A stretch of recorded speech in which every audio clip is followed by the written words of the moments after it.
The current Israeli operation in Gaza is going into its fourth week, and Benjamin Netanyahu says it might not be ending anytime soon. The Israeli Prime Minister said the operation would not be finished until the tunnels between Israel and Gaza, which Hamas fighters use to attack Israeli civilians, are destroyed. But can the Israeli government stand a long conflict? Or, as many pundits question, is the country in danger of losing a battle for public opinion on the world stage? Several outlets claim the Palestinian death toll, combined with the rapid spread of images and victim stories from Gaza, are turning the tide against Israel. According to the progressive Israeli paper Haaretz, Israel's ambassador to the U.S., Ron Dermer, told a conference call of American Jewish leaders Israel is being routinely portrayed in both conventional and social media as an angry, well-armed giant, leaving many innocent victims in its wake. Part of the reason is that there are simply more Western journalists in Gaza this time around than in previous operations.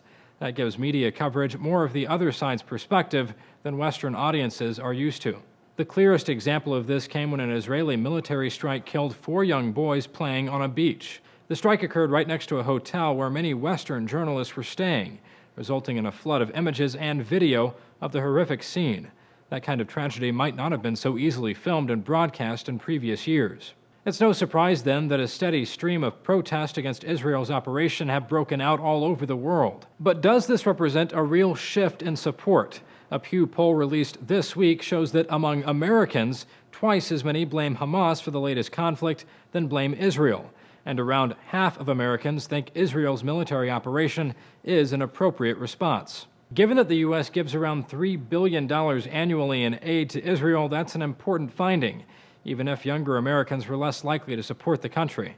But that level of support is also an anomaly. Unfavorable views of Israel are the majority in Germany, France, China, and all Arab and Muslim countries. Part of that might have to do with the overwhelming unpopularity of Israel's total blockade of Gaza and strict control of the West Bank.